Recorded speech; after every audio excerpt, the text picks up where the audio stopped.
Welcome to our channel. నా పేరు Durgaprasad master. Salaar cinema child artist Farzana మనతో పాటు ఉన్నారు. హలో ఫర్జానా.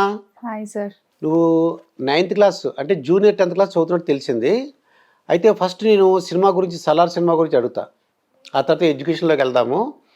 అయితే ఫస్ట్ సెట్లో ఎప్పుడు ప్రభాస్ గారిని చూసావు నువ్వు? నేను ప్రభాస్ అని రామోజీ ఫిలిం సిటీ చూసా.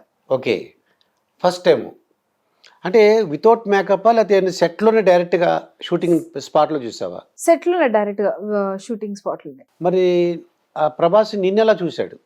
ప్రభాస్ సార్ కూడా నన్ను చూసారు, ప్రభాస్ సార్ కూడా పలకరించారు, ప్రశాంత్ నీల్ సరే మీట్ చేయించారు. డైరెక్టర్ గారు ప్రశాంత్ నీల్ సార్ నిన్ను తీసుకెళ్లారు ప్రభాస్ దగ్గరికి. ఏం చెప్పారు? Actually Prashanth Neel sir scene explanation గురించి తీసుకెళ్లారు. అంటే ఏమని చెప్పారు సీన్ గురించి? అంటే ఇలా ఒక ఫైట్ సీన్ ఉంటది, పాపతో ఉంటది, ఫర్జానాతో ఇలా ఉంటది అని చెప్పారు. నీకు చెప్పారు. నీకేం చెప్పారు? నువ్వేం చేయాలని చెప్పారు నీకు? ఇలా సార్ ఫైటింగ్ చేస్తూ ఉంటారు, కొన్ని స్టెప్స్ కిందకి వచ్చి ఇలా కొంచెం ఏడ్చేలాగా చేయాలి అని. కొంచెం ఏడ్చేలాగాని. అసలు ఈ క్యారెక్టర్ ఏంటో నీకు చెప్పారా డైరెక్టర్ గారు? అసలు ఏంటని, ఎందువల్ల విలను అసలు మొత్తం సినిమా అంతా నీ దగ్గరే టర్న్ అవుతుంది. మొత్తం అంతా సినిమా ఎక్కడ టర్న్ అయ్యిందంటే నీ దగ్గర నుంచే. ఆ విలను గాలిపటం వేయటం, మీ ఇంటి మీద పడటం, నిన్ను కావాలని కోరుకోవడం చేశారన్నమాట. నీకు అడిగారు, చెప్పారా డైరెక్టర్ గారు ఈ సీన్ ఎలా ఉంటుందని ఏమన్నా ఎక్స్ప్లెనేషను? ప్రభాస్ సార్కి ఏమని చెప్పావు? అంటే అసలు ఎలా మాట్లాడావు ఎప్పుడైనా ఆయనతో? నేను ఫస్ట్ టైం మాట్లాడా సెట్లో. ఫస్ట్ టైం మాట్లాడినప్పుడే షాక్. నిన్నేమైనా అడిగారా? అంటే హాయ్ చెప్తే హాయ్ సార్ అన్న, హౌ ఆర్ యు మా అంటే ఐఎమ్ ఫైన్ సార్ అన్న, హౌ ఆర్ యు సార్ అంటే ఐఎమ్ ఫైన్ మా అన్నారు. తర్వాత సరే ప్రభాస్ సరే చెప్పారు, యూఆర్ లుకింగ్ సో బ్యూటిఫుల్ మా అన్నారు. థ్యాంక్ యూ సార్ అని ఇంకా సీన్ ఎక్స్ప్లెనేషన్ తర్వాత షార్ట్ రెడీ అయింది. ప్రభాస్ గారు ఎక్స్ప్లెయిన్ చేశారా లేకపోతే డైరెక్టర్ గారు ఇద్దరు కలిపి ఎక్స్ప్లెయిన్ చేశారా సీన్? అంటే డైరెక్టర్ సార్ ఎక్స్ప్లెయిన్ చేశారు, ప్రభాస్ సార్తో ఎక్స్ప్లెయిన్ చేశాక ఇంకా షార్ట్ రెడీ అయింది. డైరెక్టర్ సార్తోనే బయటకు వచ్చేసాం. ఓకే, ఎక్కడ తీసారు ఈ షూటింగ్? ఇది రామోజీ ఫిలిం సిటీ. ఏ టైంలో తీసారు అది? మార్నింగ్ తీశారు. అంటే నువ్వు చూసిన వెంటనే షాక్ అయిపోయావా ప్రభాస్ సార్ని చూసి? డైలాగ్ చెప్పగలిగావా? షాక్ అయ్యాను, ఫస్ట్ అనుకోలేదు సార్ని చూస్తా అని, చూసాక షాక్ అయ్యాను. అయితే అసలు ఈ క్యారెక్టర్ ఏమని చెప్పారు నీకు ఈ పాత్ర ఎలా ఉంటుంది, ఏం చేయాలని ఏం చెప్పారు? దీంట్లో నీకు చెప్పిన దానికి ఇక్కడ నువ్వు సినిమాలో చూసిన దానికి ఒకలాగా ఉందా? సేమ్. అంటే ఏమని చెప్పారు నీకు డైరెక్టర్ గారు? ఏమైనా ఎక్స్ప్లెయిన్ చేశారు? నాకు ఇది వచ్చిందే models world Amit sir through వచ్చింది. అమిత్ సార్ స్టేటస్ పెట్టాక ఇలా ప్రశాంత్ నీల్ సార్ టీం వాళ్ళందరూ సురభి క్యారెక్టర్ గురించి సర్చింగ్ లో ఉన్నారు. అప్పుడు నన్ను అప్రోచ్ అయ్యారు, మేము ఆడిషన్ ఇచ్చాము. ఆడిషన్ ఇచ్చాక వస్తున్నప్పుడు ప్రశాంత్ నీల్ సార్ వస్తారు కూర్చొని అని ప్రశాంత్ నీల్ సార్ దగ్గర డైరెక్ట్ ఆడిషన్ తీసుకున్నారు. ప్రశాంత్ నీల్ సార్ అప్పుడు బయటకు వచ్చి సెలెక్ట్ అయ్యింది అన్నాక ఇలా చెప్పారు, ఇలా సురభి క్యారెక్టర్ ఉంటుంది, ట్రైబల్ క్యారెక్టర్ ఉంటుంది అని చెప్పారు. ట్రైబల్ క్యారెక్టర్ అండి. ఆ రోజు షూటింగ్ లో నీకు ఏమని చెప్పారు? అంటే ఎక్స్ప్లెయిన్ చేస్తారు కదా సీను, ఏమని చెప్పారు? అంటే ఇలా నార్మల్ సీన్ ఎక్స్ప్లెయిన్ చేస్తారు, ఆ రోజు అని కాదు, రామోజీలో స్టే ఇచ్చారు, దాని ముందు రోజే మాకు సీన్ ఎక్స్ప్లెనేషన్ ఉంటుంది. ఒక రోజు ముందే చెప్తారు మీకు? నీకేమని చెప్పారు, జ్ఞాపకం ఉందా? ఇలా ఉంటది మా సీన్, ఇలా ఒక షార్ట్ ఉంటది, కాటేరమ్మ దగ్గర ఇలా ఒక షార్ట్ ఉంటది, దీనికి ఇలా ఉండాలి అని చెప్పేవారు. అంటే ఇది ఒక క్రైయింగ్ సీన్, ఇది ఒకవేళ కింద పడి చెప్పాలి కాబట్టి కొంచెం కిందకి కెమెరా ఇలా ఉంటది, సార్ ఇటుంటారు, నీ డైలాగ్స్ ఇలా ఉండాలి అని చెప్పారు. అయితే నువ్వు మేకప్ నీకు అంత భయంకరంగా, నువ్వు చూస్తే అందంగా ఉన్నావు, మేకప్ చూస్తే భయంకరంగా ట్రైబల్ కదా అలా ఉంది, నువ్వు అలా ఎక్స్పెక్ట్ చేసావు అసలు ముందే? అది ట్రైబల్ లుక్ అని తెలుసు, కానీ మరి అంత ఎక్స్పెక్ట్ చేయలేదు. వచ్చాక కూడా అనుకున్నాను, అంటే నాకు నచ్చితే బయట నచ్చాలని లేదు కదా, నాకు నచ్చకపోయినా బయట నచ్చుతుంది కదా అని ఇంకా అలా. ఎన్ని రోజులు చేసావు ప్రభాస్ తో షూటింగ్? ఇది 3 షెడ్యూల్స్. 3 షెడ్యూల్స్. ఎక్కడన్నా డైలాగ్ ఉందా మీకు ఏమన్నా? 3 షెడ్యూల్స్ మొత్తం డైలాగ్స్. ప్రభాస్ తో ఏమైనా ఉందా డైలాగ్స్ ఏమన్నా? ప్రభాస్ సార్ తో లేవు, ప్రభాస్ సార్ కాంబినేషన్ లో ఉంది. అంటే పక్కనే ఉంటావు కానీ ఆయనతో డైలాగ్ లేదు. ఆయనతో లేదు, కానీ నా డైలాగ్ తో సార్ హైలైట్ అయినట్టు, అంటే లోపలికి వచ్చినట్టు అలా. ఆయన అంటే నువ్వు దగ్గర ఉండగా ఆయన మీరు తీసిన షార్ట్లు ఏమైనా జ్ఞాపకం ఉన్నాయా? ఆయన మీద తీసిన సీన్లు కానీ? ఫైటింగ్ సీన్ ఉంది, fighting scene and mother character ఒక డైలాగ్స్, ఇలా అక్కడ నా ఫైట్ జరిగిన అన్ని సీన్స్ నేను చూస్తున్నప్పుడే జరిగాయి. నువ్వు చూసినప్పుడే జరిగింది. ఓకే. అది ఎంత టైం పట్టింది, ఎన్ని రోజులు పట్టింది అది తీయడానికి? అది 7 days పడింది షార్ట్ అంటే ఫైటింగ్ ది. మొత్తం నా షెడ్యూల్ 1 year పట్టింది. 1 year పట్టింది. అయితే నీకు అకామిడేషన్ అక్కడ రామోజీ ఫిల్మ్ సిటీలోనే ఇచ్చారు? అక్కడే మొత్తం. ఇంకా ప్రభాస్ ఏమేమి అంటే సీన్లు చూసే జ్ఞాపకం ఉందా నీకేమన్నా? అంటే ఫైటింగ్ సీన్, డైలాగ్స్ కొన్ని ఆల్మోస్ట్ ఫైటింగ్ ఎక్కువ, వీళ్ళని చంపడం కానీ ఇలాంటివన్నీ అక్కడే జరిగాయి. ఆయన నీతో అంటే షూటింగ్ గ్యాప్ లో మాట్లాడడానికి అవకాశం వచ్చిందా? ఏం మాట్లాడావు? అదే అంటే వెళ్తున్నప్పుడు కానీ మళ్ళీ బ్యాక్ వచ్చి హాయ్ మా, హలో హౌ అలా రోజు ఇవ్వడం. అయితే మరి ఇంక ప్రభాస్ కాకుండా ఇంకెవరన్నా పరిచయం అయ్యారా? పృథ్వీరాజ్ సుకుమార్ అని కానీ ఇంకెవరన్నా? వాళ్ళు ఏమన్నారు? వాళ్ళతో అంటే మాట్లాడలేదు కానీ లొకేషన్ లో తిరగడం కానీ నార్మల్ ఎవరితో మాట్లాడటం కానీ చూసాం. ఇప్పుడు నీతో కొన్ని సీన్లు షూట్ చేశారు, అవన్నీ ఉన్నాయా? ఏమన్నా కొన్ని ఏమవుతుంటే ఒకసారి ఎడిటింగ్లో పోతుంటాయి, అలాగేమైనా పోయినా? ఒక సీన్ పోయింది. ఒకటే సీన్. ఒకటే. అదేంటి జ్ఞాపకం ఉందా నీకు? ఏ సీన్ మిమ్మల్ని షూట్ చేశారు కానీ ఎడిటింగ్లో పోయింది? ఏంటి ఆ షూట్ చెప్పగలవా అది? ఇది నేను మహారా లోపల ఉంటాను కదా, నేను మహారా లోపల ఉన్నప్పుడు, నేను మహారా లోపల ఉంటే ప్రభాస్ మహారా బయట, మధ్యలో ఒక పెద్ద వాల్, ఆ వాల్ నుంచి ఇటు నుంచి నేను, అటు నుంచి ప్రభాస్ సార్ ఇద్దరం ఫ్లైస్ తో ఆడుకుంటూ ఉంటాం. ఓకే. ఆ సీన్ కట్ అయింది. ఓకే. బహుశా టైం అంటే ఎక్కువ అంటే లెంగ్తీ అయిపోయి ఉంటుంది, అందుకు తీసేసి ఉంటారు అది. మరి డైరెక్టర్ గారితో ఎటువంటి అంటే ఏం మాట్లాడారు? వాళ్ళు బిజీగా ఉంటారు అనుకుంటా. బిజీ అని ఏం లేదు, ఎక్కడ లంచ్ మాతోని, బ్రేక్ఫాస్ట్ మాతోని, మొత్తం బిజీ అని ఏం లేదు, ఎక్కడ కనిపించినా మాట్లాడతారు, రోజు మొత్తం మాట్లాడుతూనే ఉంటారు. అంటే మీకు ఇచ్చే లంచ్ ఒకటి, వాళ్ళకి వేరే, డైరెక్టర్ గారు వేరే లంచ్ ఉంటుందా ఏమన్నా? అలా ఏం లేదు, మాతోనే కలిసి తింటారు, మాకే ఫుడ్, వాళ్ళకి అదే ఫుడ్. ఏం తిన్నావో జ్ఞాపకం ఉందా ఏమన్నా? వెజిటేరియన్ నాన్ వెజిటేరియన్ నువ్వు? నేను నాన్ వెజ్ వెజ్ రెండు. ఓకే. ఏం తినేదానివి అక్కడ? అక్కడ నార్మల్ దాల్ అండ్ రోటీస్ ఇలాంటివి ఉంటాయి కదా, అందరం కలిసి తినేవాళ్ళు. ఓకే. ఇప్పుడు ఫర్జానా అంటే మీనింగ్ ఏమైనా ఉందా? ఫర్జానా అంటే వెలుగు. ఓ, అదే ఉదయం సూర్యుడు వచ్చిన వెలుగు అనమాట అది ఫర్జానా. డెఫినెట్గా నీ జీవితంలో వెలుగు నింపుతావు అమ్మా నాన్నల విషయంలో. ఇంకా మరి సినిమా నువ్వు స్క్రీన్ మీద సినిమా అంటే షూటింగ్ చేసినప్పుడు మానిటర్లో చూసేదానివా ప్రతి సీను? నేను చూసేవాడిని షూటింగ్, వాళ్ళు ఒక సీన్ తీసుకుంటే పరిగెత్తుకు వెళ్ళిపోయి మానిటర్లో చూసేవారు. మానిటర్ అని ఉంటుంది అక్కడ, వెంటనే నువ్వు ఎలా యాక్ట్ చేసావు ఏంటి చూసుకోవచ్చు. అలా చూసుకునే దానివి ఏమన్నా? అలా చూసుకునే ఛాన్స్ వచ్చింది కానీ చూసుకోలేదు, ఎందుకంటే ఇక్కడ చేసింది డైరెక్ట్ అక్కడ ఒక చూసింది ఫీల్ ఉంటది కదా, నేనే ఛాన్స్ ఇచ్చినప్పుడు నేను చూసుకోలేదు. అయితే స్క్రీన్ మీద చూసుకున్నప్పుడు నీకు ఏమనిపించింది? చాలా బాగా అనిపించింది, ఎక్స్పెక్ట్ చేయలేదు అంత స్క్రీన్, అంత పెద్ద పాన్ ఇండియా మూవీ చూసాక అసలు ఎక్స్పెక్ట్ చేయలేదు. నువ్వు నటించిన సీన్లు కాకుండా ప్రభాస్ సారు సీన్లు ఉన్నాయి కదా, ఏవి బాగా నీకు నచ్చినాయి ప్రభాస్ సీన్? ఫైటింగ్ సీన్, అది మినీ, అది ఒకటి అమ్మవారి లాగా బ్యాక్ సైడ్ నుంచి వస్తాయి, అది నచ్చుతుంది. అది నచ్చింది. ఇంకా అది ఒకటి, కొన్ని సీన్స్ అండ్ షర్ట్ లేకుండా ఉంది కదా, షర్ట్ లేకుండా మొత్తం బాడీ అంతా చూపించారు, అది ఎలా ఉంది? అదే మీకు ఏమైనా ఐడియా ఉందా? అదేమన్నా? మా దాంట్లో అయితే షర్ట్ తీసేది లేదు కదా, ఉత్తి నార్మల్ ఫైట్ ఉండేది, ఆ ఫైట్ నచ్చేది. దాని తర్వాత కొన్ని సీన్స్ నచ్చాయి. ప్రభాస్ మీద ఏమేమి సీన్లు నచ్చినాయి నీకు? అంటే కొన్ని సీన్స్ అంటే కొన్ని అంటే నాకు తెలిసింది 15 days to 20 days చేసినట్టు, డబ్బింగ్ అన్నీ కలిపి అనుకుంటున్నాను నేను. అయితే రెమ్యూనరేషన్ ఎంత వచ్చింది? రెమ్యూనరేషన్ యాక్చువల్గా నేను చూసుకోను సార్, మదర్ చూసుకుంటారు అలాంటివన్నీ.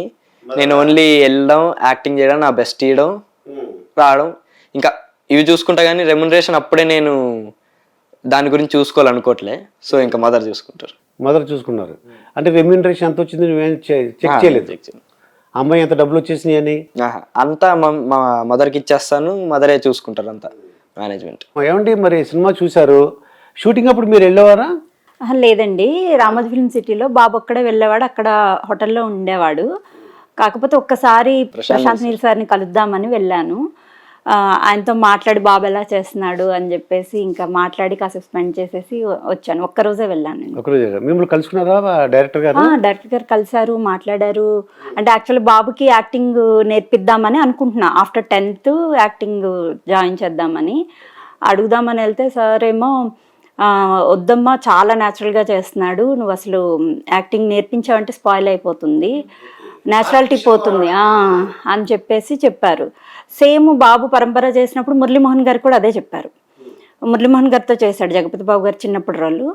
అప్పుడు కూడా సార్ అదే మురళీమోహన్ గారు యాక్టింగ్ నేర్పించకమ్మా, న్యాచురాలిటీ పోతుంది అన్నారు. సో ఇంకా ఇప్పుడు ఇంకా యాక్టింగ్ నేర్పించొద్దు, ఇంకా ఇలానే కంటిన్యూ చేద్దాంలే అనుకుంటున్నాను. అంటే ఇప్పుడు థియేటర్లో మీరు చూసారు, ఏమనిపించింది మీ అబ్బాయిని థియేటర్లో? ఏమనిపించింది మీకు? బాబు కనిపిస్తున్నంతసేపు కళ్ళల్లో నీళ్ళు తిరుగుతూనే ఉన్నాయి. ఎందుకంటే అంత పెద్ద యాక్టర్స్తో, అంత పెద్ద డైరెక్టర్తో యాక్టర్స్తో స్క్రీన్ షేర్ చేసుకున్నాడు. అసలు థియేటర్లో బాబు ఒక్కడ అలా స్క్రీన్ మీద కనిపిస్తుంటే ఇంకా యాజ్ ఏ మదర్ చాలా ప్రౌడ్గా, ఇంకా వాడి కష్టానికి ఫలితం దక్కింది అన్నట్టు ఫీల్ అయ్యాను సార్. ఇది యాక్చువల్గా ఏంటంటే ఇది ఫండమెంటల్ స్టేజ్. ఇంకా ఇది చిన్నప్పుడు ఏదంటే బాబు పుట్టాడు, ఇప్పుడే పుట్టాడు అనమాట. ఏంటి ఈ నటనలో, సినిమాలో ఇంకా పెద్ద హీరో అయిపోతాడు గ్యారంటీ. అప్పుడు మీరు మాతో మాట్లాడేలాగా కొద్దిగా ఇప్పుడే మేము మీ యొక్క పర్మిషన్ తీసుకుంటాం. తప్పకుండా ఇప్పుడు ఎక్కడున్నా సరే మాకు ఇంటర్వ్యూ ఇవ్వాలి ఫస్ట్. షూర్ అండి. అయితే మీ రిలేటివ్స్ కానీ హస్బెండ్ ఏమన్నారు, మీ చుట్టాలు ఏమన్నారు? అంటే ఏమవుతుందంటే మదర్గా ఎందుకు సినిమాల్లో పంపించి వాడిని పాడు చేసిన వాళ్ళు ఉంటారు, సంతోషించే వాళ్ళు ఉంటారు. మీకేమనిపించింది? ఫస్ట్లో కొంచెం డిస్కరేజ్మెంట్ ఉంది నాకు. అంటే ఫస్ట్ బాబుకి చిన్నప్పటి నుంచి ఇంట్రెస్ట్, నేను టీవీలోకి వెళ్తా, సినిమాలోకి వెళ్తా అనేవాడు. బయట ఎవరు అడిగిన ఏమవుతావు అని, హీరో అవుతా అనేవాడు. చిన్నపిల్లలు అట్లా అంటారు కదా అని లైట్ తీసుకున్నా. కొంచెం పెద్ద అయ్యాక కూడా వాడికి అదే ఉంది. చదువులో కూడా బాగా చదువుతాడు. సో నేనేంటంటే ఇంకా ఓకే, మనకి ఇండస్ట్రీలో ఎవరు తెలియదు, ఎలా వెళ్ళాలో కూడా తెలియదు, కూడా తెలియదు. సో నేను మోడలింగ్ నేర్పించి మోడల్స్ వరల్డ్ అని బంజారాహిల్స్లో ఉంది, అందులో జాయిన్ చేశాము. తర్వాత ఒక 2-3 యాడ్స్ చేశాడు. యాడ్స్ అప్పుడు షూటింగ్కి వెళ్తే అక్కడ కాస్టింగ్ డైరెక్టర్స్ ద్వారా వెళ్ళాలి మూవీస్లోకి అని కొంచెం కాంటాక్ట్స్ దొరికాయి. అలా బాబువి ఫొటోస్ అట్లా పంపించి అలా ఎంటర్ అయ్యామండి. ఇంకా కొంచెం ఫస్ట్లో అందరూ బాగా చదువుతాడు బాబు, పాడు చేస్తున్నానేమో అని నాకు కూడా భయం వేసేది. ఇంకా షూటింగ్స్ అని వెళ్తే కొంచెం డైవర్ట్ అవుతాడు కదా అని కొంతమంది కూడా అనేవాళ్ళు, ఎందుకు అట్లా అని చెప్పేసి. వన్స్ అయితే మేము స్టార్ట్ చేసి కూడా 3 years అయింది. 2019 నుంచి స్టార్ట్ చేసాం బాబుకి. తర్వాత 2 years కరోనా, నో షూటింగ్స్. 2019లో 2-3 యాడ్స్ చేశాడు అంతే. ఆ తర్వాత మ్యూజిక్ స్కూల్ అని ఒక మూవీ చేశాడు. ఇప్పుడు కొన్ని మూవీస్ ఉన్నాయండి, ఒక 4-5 మూవీస్ ఉన్నాయి రిలీజ్కి. ఇంకా ఇప్పుడు అందరూ అంటున్నారు, ఓకే నువ్వు బాగానే స్టెప్ తీసుకున్నావు అని. ఈ ఫస్ట్ పరంపర చేసినప్పుడు నాకు అప్పటి వరకు కొంచెం డౌట్ ఉండే. మురళీమోహన్ గారు బాగా చేస్తున్నాడమ్మా, కంటిన్యూ చేయి అని చెప్పేసి చెప్పారు. అప్పుడు ఇంకా డిసైడ్ అయ్యా. అంటే నేను షూటింగ్కి వెళ్ళాను, షూటింగ్లో అన్ని బాబు సింగిల్ టేక్లో చేస్తా ఉంటే మైక్లో డైరెక్టర్ గారు అరుస్తున్నారు, నువ్వు సూపర్ రా కార్తికేయ అని చెప్పేసి. ఫస్ట్ వాడిది. సో వీడికి ఇంట్రెస్టే కాదు, టాలెంట్ కూడా ఉంది అని చెప్పి ఇంకా సరే కంటిన్యూ అవుదామని అప్పుడు ఇంకా కొంచెం నేను గట్టిగా డిసైడ్ అయ్యాను. ఈ సినిమా రిలీజ్ అవ్వకముందు ఏ విషయాలు చెప్పకూడదండి, అంటే ఆ సినిమా గురించి. అవును. ఇప్పుడు సినిమా రిలీజ్ అయిపోయింది కాబట్టి షూటింగ్ జరిగినప్పుడు ఏమైనా చెప్పేవాడా బాబు, అంటే కార్తికేయ అమ్మాయి ఇలా జరిగింది ఇలా జరిగింది? తను ఇంటికి వచ్చాడంటే నాకు ఒక 1 or 2 hours నా బ్రెయిన్ నా అన్ని వాడికి ఇచ్చేయాలండి. మొత్తం ఆ డే జరిగిందంతా ప్రతి పిన్తో సహా చెప్తాడు, ఏం జరిగింది ఏంటి మొత్తం, ఎవరితో ఏం జరిగింది, గుడ్ ఆర్ బ్యాడ్, ఎనీథింగ్ అన్ని షేర్ చేసుకుంటాడు. ఈ సినిమా విషయాలు ఏం చెప్పేవాడండి షూటింగ్ అప్పుడు? అదే అసిస్టెంట్ డైరెక్టర్ అన్న ఇట్లా మేము ఇలా ఆడుకున్నాము షూట్ క్యాప్లో, ఈ రోజు ఇలా జరిగింది, నీల్ సార్ నన్ను అప్రిషియేట్ చేశారు, అట్లా ఏదో ప్రతిదీ జరిగేవన్నీ చెప్తా ఉండేవాడు. అయితే కార్తికేయ నీకు క్యారవాన్ అంటే ఇప్పుడు పూర్వం ఏంటంటే చెట్లకి నీకు తెలియదు అనుకుంటా. పూర్వం సినిమా షూటింగ్ వెళ్ళి చూసేవాళ్ళం చెట్ల కింద, సినిమా గ్యాప్లో, ఆ షూటింగ్ గ్యాప్లో మొత్తం ఎంత పెద్ద హీరో అయినా సరే ఆ చెట్టు కింద అక్కడ ఒక ఇంట్లోనో ఫ్యాన్ వేసుకుని కూర్చునేవారు, చైర్ వేసుకుని వాళ్ళ పుస్తకాలు చదువుకునేవారు. మీ షూటింగ్ గ్యాప్లో మీకు అంటే క్యారవాన్ ఇచ్చారా, లేకపోతే రూమ్స్ ఏమైనా బుక్ చేసి ఇచ్చారా రామోజీ ఫిల్మ్ సిటీలో? అక్కడ కంటిన్యూస్ షెడ్యూల్ ఉండేది కాబట్టి రూమ్స్ ఇచ్చారు. రూమ్స్ నుంచి షూట్కి వచ్చాక అప్పుడప్పుడు క్యారవాన్ ఉండేది, అప్పుడప్పుడు ఉండేది కాదు. ఒకవేళ క్యారవాన్ ఉన్నా కూడా నాకు సెట్లో తిరగడం, నా సీన్ ఉన్నా లేకపోయినా నాకు ఆ మానిటర్ చుట్టూ, కెమెరా చుట్టూ, సెట్లో ఏం జరుగుతుందని చూడడం ఇంట్రెస్ట్ కాబట్టి ఉన్నా కూడా పెద్ద ఉండేవాడిని కాదు. అంటే కొంతమంది ఏమంటారంటే నీ సీన్ అయిపోయింది అనుకో, నువ్వు ఎందుకు ఇక్కడ ఉన్నావు, నీకేంటి సంబంధం అలా అని అంటుంటారా, లేదా చూడొచ్చా? నేను చెప్తా అంటే అలా అని ఎవరు అనలే, కానీ వెళ్ళి రెస్ట్ తీసుకోరా, మళ్ళీ నీ సీన్కి అప్పటికి ఎనర్జీ కావాలంటే సరే అని కుర్చీ చేసుకొని మళ్ళీ సెట్లోనే కూర్చుంటా. కానీ క్యారవాన్కి వెళ్తే ఎంతసేపు ఉంటాం అలా ఫోన్ చూసుకుంటా, బోరు. సో దాని బదులు సెట్లో ఉంటే ఇంకా హ్యాపీ ఉండిద్ది. సో అలా నువ్వు ఫోన్ ఇప్పుడు జ్ఞాపకం వచ్చింది, పవన్ కళ్యాణ్ ఆయన కొన్ని వేల బుక్స్ చదివారని ఆయన మీటింగ్లో చెప్తుంటారు అనమాట. అలాగే కేసీఆర్ కూడా. నేనేమన్నానంటే నీ ఖాళీ ఉన్నప్పుడు పుస్తకాలు చదువు, నాలెడ్జ్ వస్తుంది. ఎందుకంటే సెల్ ఎప్పటికైనా అది రకమైన నీకు ఎనర్జీ డిక్రీజ్ అయిపోద్ది కానీ ఇంక్రీజ్ అవ్వదు. నువ్వు బుక్స్ రీడింగ్ అలవాటు చేసుకున్నావు అనుకో, మీ జనరేషన్ అంతా నాకు తెలుసు ఫేస్బుక్ సోషల్ మీడియా మీద ఎక్కువ ఇన్స్టాగ్రామ్ అని చూస్తుంటారు. నువ్వు మాత్రం కార్తికేయ దేవ్ అంటే దేవుడితో సమానం. నా రూటే సపరేట్ అని మోహన్ బాబు అంటుంటాడు, నా రూటే సపరేట్ రా అని. అలాగా నువ్వేం బుక్స్ చదవడం నేర్చుకో. షూర్. ఇప్పుడు మరి ఈ సినిమా ఇంకా విశేషాలు ఏమున్నాయి, బాగా నీకు నచ్చిన సీన్లు ఏమున్నాయి, ఫైటింగ్స్ ఏమున్నాయి, ఎమోషనల్ సీన్స్ ఎక్కడన్నా ఏడుపు వచ్చిందా నీకు? అంటే మదర్ సెంటిమెంట్ ఒకటి ప్లాస్టిక్ వస్తువు ఆవిడ భయపడిపోద్దంట, అది ఏంటి అసలు ఇక అంటే ఏమన్నా ఎమోషనల్గా నీకు ఏమైనా అనిపించిందా ఈ సినిమా గురించి? ఆ ప్లాస్టిక్ వస్తువు గురించి చెప్పకూడదు, ఇప్పుడు మీరు సినిమా చూడాలి. కానీ లైక్ ఎమోషనల్ సీన్స్ అంటే ఇంకా మేము చేసేటప్పుడు అవి ఇప్పుడు థియేటర్లో చూసుకున్నా అందరు బాగా వచ్చి అంటున్నారు, కానీ నేనేమో ఇంకా బాగా చేసి ఉండాలని నాకుంది. నీకు తెలుస్తుంది అంటే నాకు ఇంకా బాగా చేయాలని ఉంటది ఎప్పుడు చూసినా. సో అలా చేయడం, ఫైటింగ్ సీన్స్ మాకు పెద్ద ఉండవు కానీ ఉంటాయి చిన్న చిన్నవి. అలా నువ్వు ఎప్పుడైనా ఫైటింగ్ సీన్లు చూసావా ఈ సినిమాకి సంబంధించి? ఫైటింగ్ సీన్లు ఇప్పుడున్న సినిమాల్లో నువ్వు నీ సీన్స్ కాకుండా వేరే చోట కూర్చుని అన్నావు కదా, ఏమేమి చూసావు నువ్వు? నేను చిన్న చిన్న అంటే నువ్వు చూసిన ఏమైనా కట్ అయిపోయినాయా అందుకు అడుగుతున్నా అనమాట. లేదు, నేను మా షెడ్యూల్ అప్పుడు మాక్సిమం రోజంతా మాదే జరిగేది.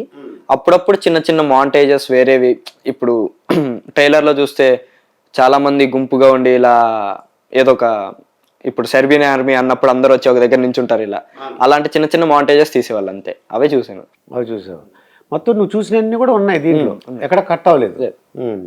ఇంకా ఫుడ్ ఎలా ఉంటుంది మీకు? ఫుడ్ ఏమి ఇచ్చేవారు మీకు? ఏం కావాలంటే ఇస్తారా, లేకపోతే వాళ్ళు ఇచ్చినప్పుడే తీసుకోవాలా? ఫుడ్ చాలా బాగుండేది. హుంబాలే ప్రొడక్షన్ చాలా బాగా చూసుకున్నారు వాళ్ళు. సో ఆ ఫుడ్ విషయంలో కానీ చూసుకునే విషయం, టైమింగ్స్, ప్రతిదీ చాలా కంఫర్టబుల్గా చూసుకునే వాళ్ళు. ప్రశాంత్ నీల్ డైరెక్టర్ గారితో మాట్లాడావు కదా, నెక్స్ట్ మూవీస్ కూడా ఏమన్నా నాకు ప్లీజ్ మా అంకుల్ ఛాన్స్ ఇవ్వమని అలాగే అడిగాను? అంటే లేదు, అంటే అంత క్లోజ్గా మాట్లాడడానికి అవకాశం ఉందా లేదా అని? చాలా క్లోజ్ ఉంటారు సార్, చాలా జోవియల్గా కూడా ఉంటారు. బట్ ఎంత క్లోజ్ ఉన్నా అది అడగడం అనేది నా వ్యూ నుంచి కరెక్ట్ కాదు. సో నేను అలా అడగలే. బట్ సార్కి నా పర్ఫార్మెన్స్ బాగా నచ్చేసి టైమింగ్ కూడా చూసుకోకుండా పృథ్వీరాజ్ సార్కి ఒకరోజు ఎర్లీ మార్నింగ్ 2 o'clock మెసేజ్ చేసి, ఈ అబ్బాయి ఏ సీన్ అయినా చేయగలడు, మీ సినిమాలో కూడా తీసుకోండి అని ఆయనకి సజెస్ట్ చేశారు. ఆయన కూడా నా యాక్టింగ్ నచ్చి ఆయన సినిమా లూసిఫర్ 2లో నన్ను ఆయన చిన్నప్పటి రోల్కి తీసుకున్నారు. చిన్నప్పటి రోల్ తీసుకున్నారు. Very good, congratulations, very good. Real అంటే మంచి మంచి ఛాన్స్లు వచ్చేస్తున్నాయి నీకు. ఇప్పుడు వరల్డ్ ఫేమస్ అయ్యావు నువ్వు. చిన్న 1 crore తర్వాత 70 lakhs బడ్జెట్లో చాలామంది యాక్ట్ చేస్తుంటారు. పాపం ఆ సినిమా రిలీజ్ అవ్వక ఉంటారు. కానీ నువ్వు ప్రపంచంలో ప్రభాస్ సినిమా అంటే ప్రభాస్ను చూద్దాం బా అని చాలు ఆనందపడిపోతుంటారు. అసలు ఏంటంటే అంత క్రేజ్ ప్రభాస్కి, నాకు అర్థం లేదు. ఇప్పుడు ఏంటి 2 రోజుల నుంచి అసలు మేము షూటింగ్ లేవు, సలార్ అని అలాగా సలసల్లాడిపోతున్నారు అందరూ. ఎందువల్ల అంటావు అంత క్రేజ్? అఫ్ కోర్స్ ఆయన యాక్టింగ్ కానీ, మెయిన్ ఆయన నాకు తెలిసినంత వరకు బయట ఉండే బిహేవియర్ కూడా, డార్లింగ్ ప్రభాస్ అంటారు కదా, అందుకే అందరినీ బాగా చూసుకోవడం, ఆయన యాక్టింగ్. సో అందరికి ఒక్కొక్కరికి ఒక్కో వ్యూలో ఆయనకి బాగా దగ్గర అయ్యారు. సో అందుకని ఇంత ఫాలోయింగ్ అనుకుంటున్నాను. ఏంటి ఇప్పుడు పవన్ కళ్యాణ్ గారు అనుకో ఒక రేంజ్ ఉంది, ప్రభాస్ అనుకో ఇంకో రేంజ్ ఉంది. అది ఎందువలన ఆ క్రేజ్ అనేది నీ మాటలో చెప్పగలవా అని? అంటే ఒక్కొక్కరు ఒక్కొక్క స్పెషాలిటీ, మనం ఎవరిని కంపేర్ చేయలేము. బట్ ప్రభాస్ సార్ ఇప్పుడు చెప్పే కదా, ఆయన యాక్టింగ్ కానీ, ఆయన మెయిన్ కట్అవుట్ అంత 6 అడుగులు. సో ఆయన మంచితనం, డార్లింగ్ ప్రభాస్ అన్నాం. సో ఇలా డిఫరెంట్ ఫ్యాక్టర్స్ ఉన్నాయి. ఈ సినిమాలో ఎలివేషన్ ఎలా ఉంది? ఎలివేషన్ అంటే ఇలా ఆయన ఇంట్రడక్షన్ కానీ అన్ని నీకు ఏమనిపించింది? అది చాలా గూస్ బంప్స్ మూమెంట్స్, చాలా బాగుంటాయి. ఇంటర్వెల్ సీక్వెన్స్ మెయిన్గా, ఆయన ఎంట్రీ, క్లైమాక్స్ ఇవంతా చాలా బాగుంటాయి. అలా అతుక్కుపోతాం, మనకు తెలియదు అక్కడ 3 hours సినిమాని మనం అనిపించదు మనకి. ఇప్పుడు సినిమా చూసి వచ్చిన తర్వాత మీ ఫ్రెండ్స్ కానీ ఎవరన్నా నీకు ఫోన్ చేయడం కానీ, లేదా కనబడి చెప్పడం కానీ, మీ క్లోజ్ రిలేటివ్స్ ఉంటారు కదా, టీచర్లు, ప్రిన్సిపాల్, మీ ఫ్రెండ్స్, వీళ్ళందరూ ఏమన్నారు, మీ నేబర్స్? అంటే ఇంకా సినిమా టికెట్లే చాలా మందికి దొరకలేదు, బట్ చూసిన వాళ్ళు అయితే చాలా బాగా చేసావు, ఎరగొట్టేసావు అన్నావు, congrats for your block buster అని టీచర్స్ మెసేజ్ పెట్టడం. టీచర్లు మరి తిట్టరా? లేదు లేదు, చాలా సపోర్టివ్ ఉంటారు. ఎరా కార్తికేయ ఏరా ఏంటో నాటకాలు వేస్తున్నావు, సినిమాలు వేస్తున్నావు. లేదు అలా ఏమి ఉండదు, చాలా సపోర్టివ్ ఉంటారు టీచర్స్. ఇంకోటి ఏంటంటే, నేను యాజ్ ఎ ప్రిన్సిపల్గా చెప్తున్నా, నాకు స్కూల్స్ ఉన్నాయన్నమాట కాకినాడలో. నువ్వు ఎంత హీరో అయినా సరే ఎడ్యుకేషన్ కూడా బాగా చూడాలి, ఇంగ్లీష్ బాగా, హిందీ రావాలి నీకు, వీలుంటే అదర్ లాంగ్వేజ్ కూడా నేర్చుకో. నీకు ఏదైనా తమిళ్ కానీ కన్నడ కానీ ఛాన్స్ వచ్చింది అనుకో, ఆ భాషలో ప్రకాష్ రాజ్ లాగా నువ్వు మాట్లాడేయాలి. 30 daysలో ఈ లాంగ్వేజ్ అని ఉంటుంది, కన్నడ నేర్చుకోండి 30 రోజుల్లో, అలా ఉంటుంది అనమాట. ట్రై చేయి, నీకు ఖాళీ ఉన్నప్పుడు నేర్చుకో అది. నేను లాంగ్వేజ్ నేర్చుకోవడానికి ప్రిఫర్ చేసేది ఒకటి, మనుషులతో తిరిగితే ఈజీగా వచ్చింది అనుకుంటా. నెక్స్ట్ ఆ లాంగ్వేజ్